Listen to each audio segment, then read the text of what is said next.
Hello guys, welcome back to our channel. This video are for those people who want to get married in a civil wedding ceremony with a foreigner fiancé. Particular po sa isang American guy. For those who have no idea what to do, how to start, where to start, this video is for you. Lahat na isi-share kong information ay base lang po sa experience ko sa pagpapakasal sa isang foreigner American guy. At ako po ang lahat nag-asikaso at nag-apply ng marriage license bago pa dumating ang fiancé ko dito sa Pilipinas. So, first step po ay pumunta po sa malapit na City Hall kung saan kayo nakatira. Since ako ay sa Quezon City, sa Quezon City Hall po ako nagpunta at pupunta po ako sa local civil registry. Binigyan ako ng list of requirements for marriage license for a foreigner fiancé. Ano nga ba ang marriage license? Ang marriage license is a document that authorizes a person and his/her soon-to-be spouse to marry anywhere in the Philippines. There is a validity and expiration for a period of 120 days from the date of issue. And in other words po, hindi makakasal kung wala marriage license at valid lang po ang marriage license within 120 days. So, kailangan maikasal kayo within those days. At pag hindi kayo nakasal, kailangan nyong mag-reapply uli at magpasa ng mga documents. Step 2. Humingi ako ng list of requirements for marriage license. Take note, ang mga requirements na hiningi sa akin ay yun lang ang binigay ko. Kahit po marami sila doong mga requirements, pero ito lang po yung mga binigay sa akin. For a foreigner fiancé, kailangan po nila ng kumuha ng legal capacity to contract marriage. Paano ko po ito nakuha? I just downloaded a copy from the internet and bring it the form together with the other requirements, and they said they will be the one to notarize it. Pangalawang requirements sa foreigner fiancé is passport photocopy or bio page. Third requirements ay ang arrival photocopy.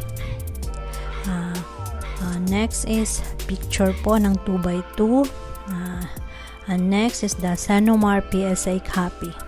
Paano ko po nakuha ang Senomar PSA copy? I ask an authorization from my fiancé so I can process his Senomar before he arrive in the Philippines. Birth certificate from their respective country. Yun lang po ang requirements para po sa foreigner fiancé. At ang requirements ko naman ay birth certificate, PSA copy also, pangalawa ay Senomar, pangatlo ay 2x2 ID picture, and then valid ID, which I use my passport as my valid ID. I-highlight ko lang po, ano nga ba ang Senomar? Ang Senomar ay Certificate of No Marriage na nagpapatunay na kayo ay single at hindi pa naikasal sa ibang tao. Valid po ito for 6 months from the date of issue. Ang ginawa ko po, I just order my own PSA birth certificate and Senomar. Ang birth certificate cost po ay binayaran ko po is 365 pesos and my Senomar is 420 pesos. For the Senomar PSA copy ng fiancé ko, bago ko po ito nakuha, may mga requirements pong hiningi ang PSA. Ang una pong requirements ay ang birth certificate, passport copy at authorization letter ng foreigner fiancé mo. At it cost also like 420 pesos. Yes. Yun ang binayaran ko. Pagkatapos ko po na-complete ang mga requirements ng local civil registry, in-interview po nila ako kung ang fiancé ko ay single ba o divorced.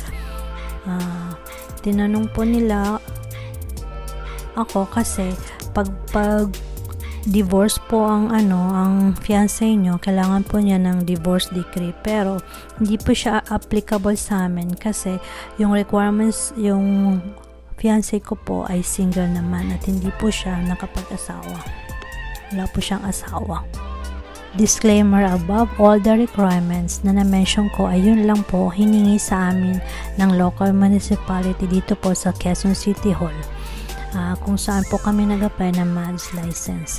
At I highly suggest na pumunta kayo mismo sa munisipyo kung saan kayo malapit nakatira at para malaman nyo kung ano ba ang mga requirements para sa MADS license at maaari pong may mga dagdag na mga requirements.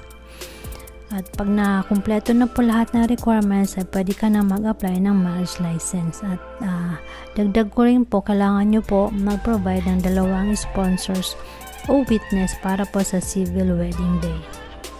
After po mapasa lahat ng requirements ay in-schedule na po ang wedding date namin. At I requested po na magpunta sa wedding reception namin yung wedding officiant at pumayag naman po.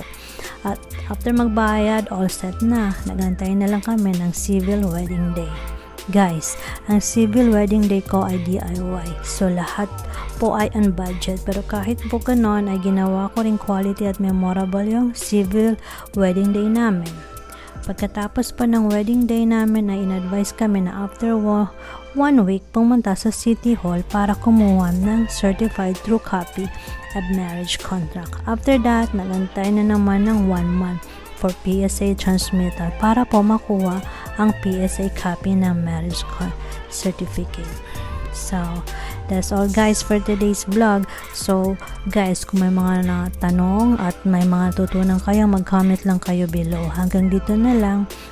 Please support on my upcoming videos and the Swanboard channel. See you in my next video. Stay safe!